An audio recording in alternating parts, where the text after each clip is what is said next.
Hey, good morning, everybody. Good morning, folks. Good to see you on this morning. I hope you're all well on this fabulous Friday. Let us know. Let us know where you're dialing in from. I can see a few online right now. Brendan, good to see you, mate. Give us a shout out in the chat. Who's in the house today? Let us know. Got Aaron there. Aaron, how are you, mate? Good to see you.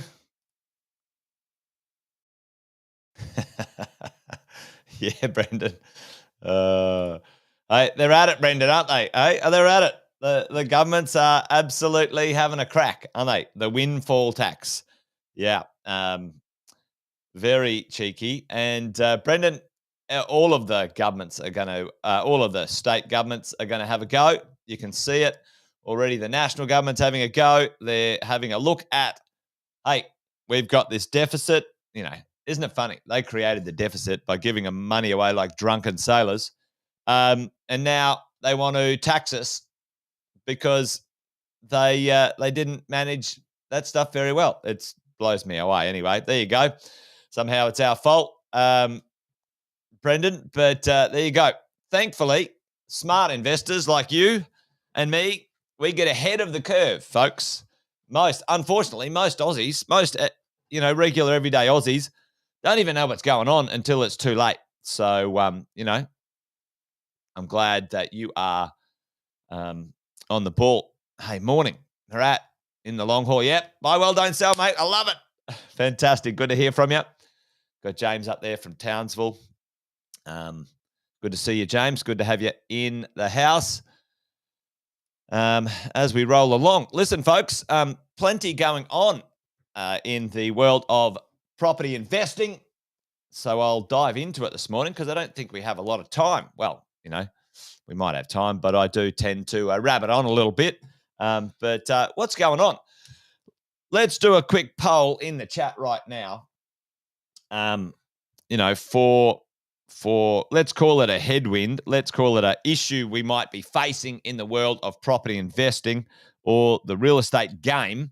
What are the two main issues out there when it comes to, property price and stability right now of the real estate market? Now, play with me right now. This would be the two things. There would be two things that are holding, the general populace back from, taking action in the property market. And, that might mean, buying their homes, buying an investment property or so on. There's two things. Let's call them a headwind as investors. Give me a shout out in the chat. Put it in the chat. Two things right now that are affecting the market, slowing the market down a little bit per se, which I think is going to change sometime real soon. That's what we're going to sort of talk about this morning. But boom, there are two things. You're dead right. Tim's on it. Fear, certainly, Bryce. Fear, but fear of what's something tangible that's happening out there that's holding people back. So the interest rates for sure. Media hype, and they're hyping up what? They're hyping up inflation, right? So inflation.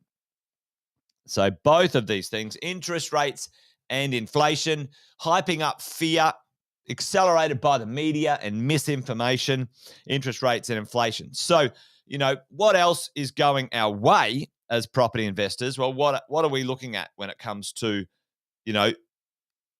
these indicators? And we're going to talk about this in a minute. I'm going to show you. I'm going to link in, folks, that we've already started the next cycle. I've already been talking about this for about 3 or 4 months, because the rent boom has been happening for ages. Rents up, boom, Tim. And this is interesting.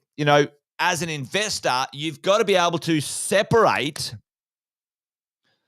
each of the pieces and understand how they affect each other. Rents are going ballistic. And that with interest rates high and rents not really high enough yet, I'm calling it, they're going to go up even further. It's a great time to purchase. It's a buyer's market per se, as in the pricing, but there are a lot of buyers out there. So anyway, I'm going to get on with it this morning. What's going on? Because we've got these drivers. We've got two things holding us back, but here's what's happening. Here's something that's pretty interesting. Housing market shows that the rate hikes aren't working. Now, again, this is the media carrying on like pork chops. The RBA is not particularly targeting housing like directly. Oh, house prices have gone up, so we want to stop that. No, that's not how it works, folks. That's not what they do directly. What they are doing is trying to slow down inflation, right? Inflation. And unfortunately, they don't look past some very basic parameters that they have to work in. They don't go out to open homes. They don't go try and rent a property in their ivory bloody towers. In their comfortable homes, these politicians owning 2 principal place of residence homes tax-free, with their government supers protected for life, etc. Anyway, don't get me started on that. And muck around with the market or the market forces that are affecting things. However, let's talk about what I want to talk about this morning is that the house prices are showing early signs of recovery. We had a little dip in momentum of growth, and there was check out these things. I'm going to go here first. The great housing crash. That's fuck the media. The great housing crash. Now, any person who has any common sense, and unfortunately, common sense ain't that common. Common sense ain't that common, folks. The great housing crash, which was a bunch of bullshit. Great housing crash. It should read like, after record capital growth, a small adjustment in housing prices because of serviceability and interest rates going up is over, right? That's what it should read. But what it says is the great housing crash. Anyway, move on, Jason. Listen, great housing crash, bullshit, right? We can see in lots of stats, lots of information, which is good quality everyday information, not 3 and 6 months behind, that the house price direction on average was adjusting. I did this one the other day, and if you guys remember this, I know Tim was there, and a few of you were all online when I said this the other day. What did I say here? And this was in January. What did I say? It was in February, like in the middle of February. What did I say? I said, hey, listen, we're seeing prices go up on the weekly asking price. This is a website called SQM Research. We're seeing asking prices go up. So I think we're going to see some price increases. And these small downs, by the way, have slowed down by about half, or have retracted, between 50 and 70%, slowing down in that direction. But Sydney posted a positive increase in the average house price, right? And there you go. So listen, folks, things are happening, right? The rolling quarter change. You can see, what product type right now is changing, is affecting or helping this marketplace at the moment, and it's apartments, and not because they're apartments, because they're cheaper, right? Tell me in the chat, like I said the other day with this, the gap, see this gap here? The gap between, this is the nation, by the way. This is the whole nation. So this data. So the gap between apartment prices and average house prices, folks, is massive. In comparison to, if we go sort of there, I don't know, does that look like half? It's 40 to 50% more expensive. Yep. 3-bedroom apartments are huge, Tim. And that's one that you got to watch, folks. 3-bedroom apartments when we have 4 million, the wealthiest Australians ever to retire, 4 million of them going to retire in the next 10 years. All right. And Sam talks about this, the greatest wealth transfer in Australia's history. Matter of fact, it's going to be worldwide, but here you go. So, I mean, it's at least 40% more expensive to buy a house when the interest rates go up pretty significantly. People can't afford this price there, so they're back in these prices. I mean, shivers. Didn't they learn that at Economics 101 at uni? Did they go to uni? Don't they understand this stuff? Supply and demand. People want the properties. There's more properties, or there's more people that want the properties than there's properties. We've got the worst supply, the worst undersupply we've ever seen. The prices aren't going to go down like in any significant way for too long. But here's one of those indicators, ladies and gents. Here's what's happening, right? Here's what's happening. Indicator, the December to January inflation figures, right, have gone down 1%. Now, that's good news. That's good news. And it takes some time. It takes some time for this data to come in. So what happens? Are they gonna slow down the interest rate rises? No, there's probably going to be 2 more. We've already talked about this. You and I have known about the general gist of interest rates for over 6 months, ladies and gents. Folks, like if you've been listening to what our morning chats and Wealth, Wine and Wisdom, myself, Andy Fenton and I. Hey, listen, just a quick one. Tonight, Andy Fenton and I are going to dive deep into this stuff on Wealth, Wine and Wisdom. And we're doing it at 5 o'clock Queensland time because Andy's flying up for my 50th birthday party. So there you go. It's my party, and I'll start Wealth, Wine and Wisdom when I want to. 5 o'clock Queensland time. It's going to be 6 o'clock everywhere else, folks. So just so everyone knows, just for this week, join me. Hopefully you'll be home by that stage. We'll have had a wine or two, and we'll dine out on what these politicians are up to. Greedy, grubbing, bloody hell. Anyway, folks, inflation is down. What will follow next? If we get one more inflation reduction, which is likely, let's say in March or April, we see inflation coming down, we'll get 1 or 2 more interest rate rises, and it'll slow down. That's the general gist of it, right? But what's going on? Is it going to stop house prices? Folks, this is the question. Is it going to stop house prices? No, it's not. Why? Well, I mean, anyone who likes a little bit of data, right? Anyone who likes a bit of evidence, like Brendan, let's just have a look at some evidence, some real data evidence that you can rely on. There's a number of places that I like to cross-check my data, right?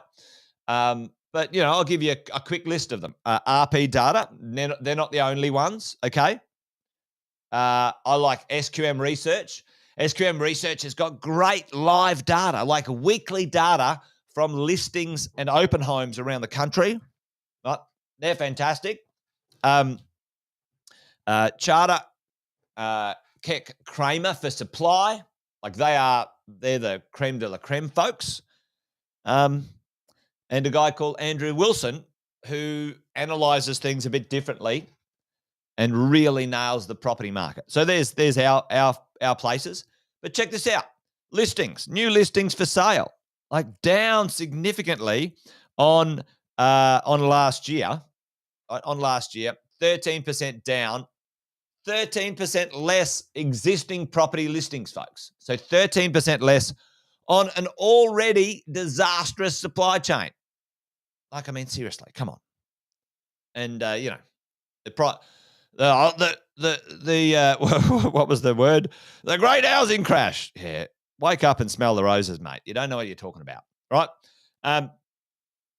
Great housing, Christ my ass, right? So we've got supply down. Right? Not only like existing sellers selling is the lowest we've had in like a decade. We've got now a population boom underway, the net result since early 2022 now is 500,000, right? 500,000 net result people in the country. So we're at the worst supply we've ever had for existing sales. We're the worst supply we've ever had for existing properties to rent on the market. And check out this. This is the nail in the coffin, folks. I'm telling you right now, they haven't even started talking about the disaster we are in the middle of when it comes to the supply of our real estate market. There's a few things talking about, rent's going up and people can't afford it. It is only just getting started because check this out, right? This is the number of properties. Now, I'm not talking about approvals because that's even worse right now. I did that the other day. Folks, right? Let's just check out Sydney. 17,000 apartments. So houses are always low. So we do apartments because the apartments is the only way you can supply a city with residential real estate, folks. You're not going to build houses, right? It's too hard to supply lots of houses. So here's what's going to happen.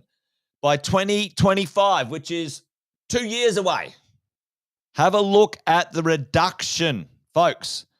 The reduction in the market right now. Now that is, do the math. I should have done some percentages. Somebody do 2,800 divided by 14,000 for me. 2,800 divided by 14,000 equals. It's going to fall 80%. Supply is going to fall 80%. We already see the future, ladies and gents. This is the thing where the real estate market is slow, right? So you cannot, it is impossible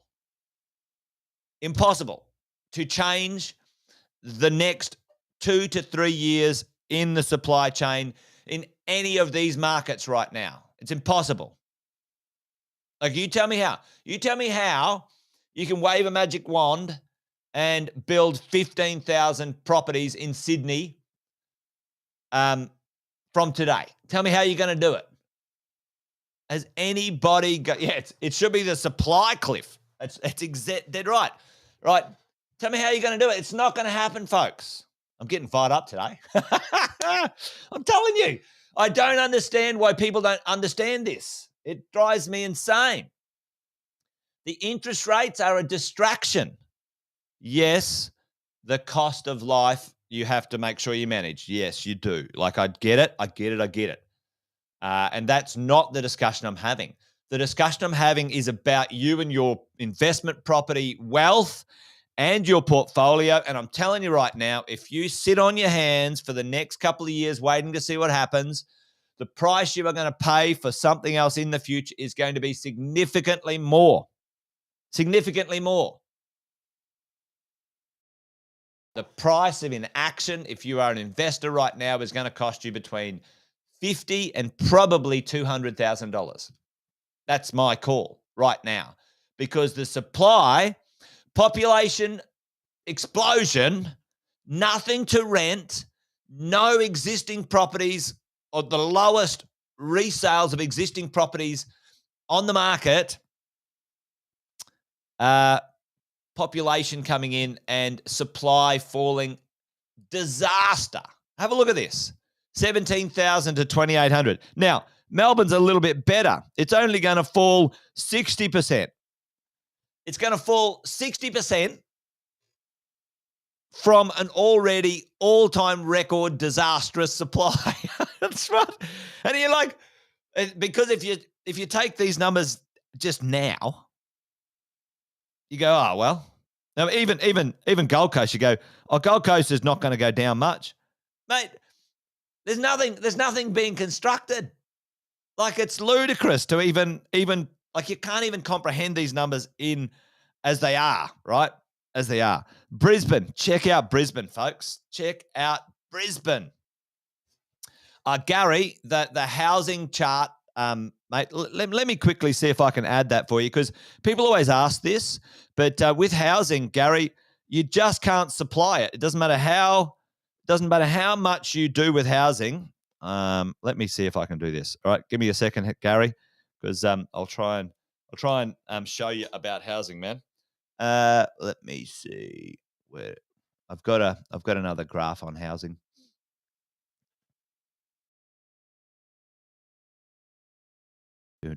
Anyway, I might do that one. I might pull that one up tomorrow for you, Gary. But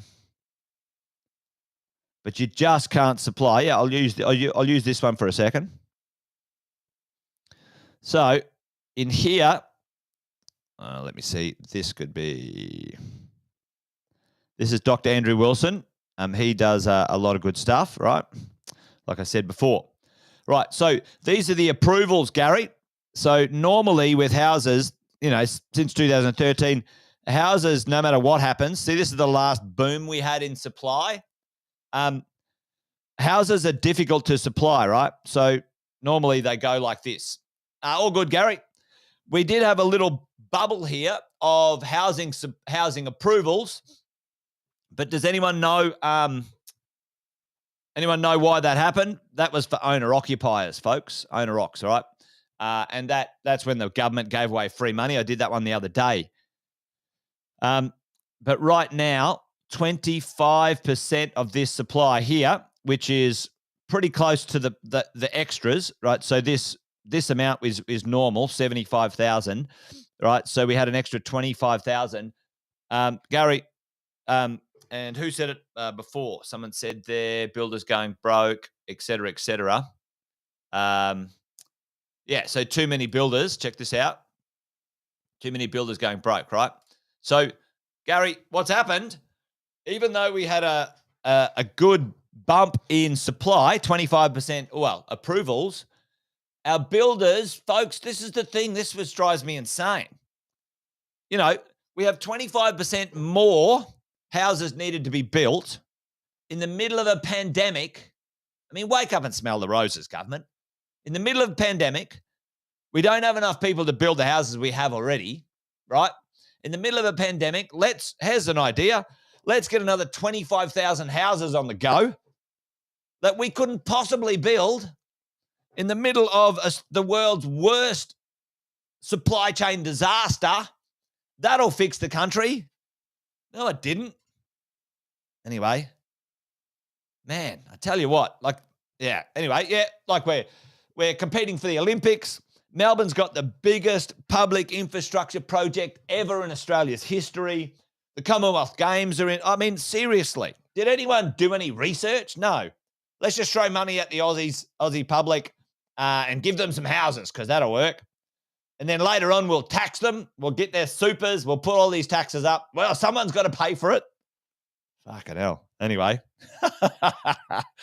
So, Gary, mate, if you can see, like houses, like in normal times, Gary, you just cannot oversupply house markets, or even ramp up supply. You can't do it.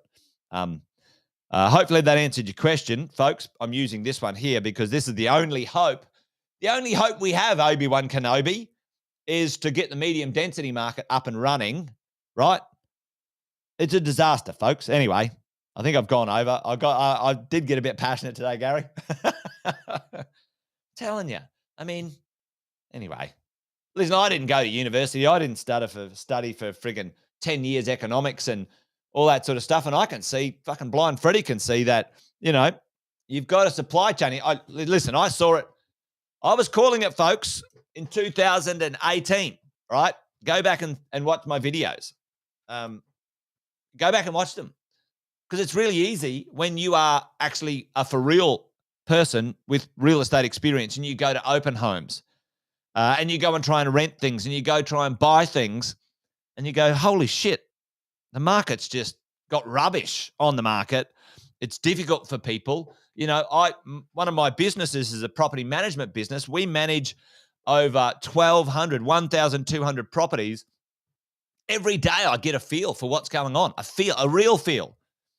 Where, this turkey that's sitting in a 30-story building in Sydney writing an article wouldn't know his bum from his ear. When was the last time he heard from 1,200 renters? When was the last time he had 500 open homes on the weekend and heard from people trying to buy a property? Never. He doesn't know what he's talking about. Anyway, there you go. I better go. I've got a lot to talk about tonight. Make sure you join me and Andy Fenton at 5 p.m. Queensland time, 6 p.m. everywhere else. We're going to dive deeper into this tonight. I'll probably get on another roll, a bit of a rant. But folks, mark my words. I've told you this a number of times. We are already underway in the next market cycle. We are in the middle of a supply disaster we have never seen in Australia's history. The government, all the government's doing is worrying about how they can adjust the budget for later and trying to steal your bloody super, shitheads. Mate, I'm telling you, it ain't going to get any better. What side of the coin are you going to be on? Are you going to wait a year or two and then pay $100,000 more and be late to the party? Or are you going to take a calculated decision now because interest rates are high and everyone's scared? You're going to get your foot on property now and you're going to be in the driver's seat in 2 to 3 years' time. I can tell you right now, that's what I'm doing. That's what my clever clients are doing. You're going to be in the driver's seat. Anyway, folks, hey, thanks for the shout-outs, team. Yep, my birthday. It was actually on Sunday last week, but I'm going to go up and having a bit of a get-together with a few friends up in Brizzy, actually. So there you go. Thanks, Tim. And Brendan, yeah. Some of the regionals are booming as well. Yeah, Tim. That's another one. Brendan. It's cheaper to buy in the city, Brendan, than it is in the regional, in the local regionals. Anyway, I've gone over today. I was on a roll. It's Friday. Yeah, there you go. All right, folks. Wealth Coffee Chat done and dusted. Join me tonight for Wealth, Wine and Wisdom. Like I said, 5 p.m. And that's it. We're done. You guys be awesome. If I don't see you tonight, have an awesome weekend. See you next week for another Wealth Coffee Chat, folks. All right. See you guys. Bye-bye.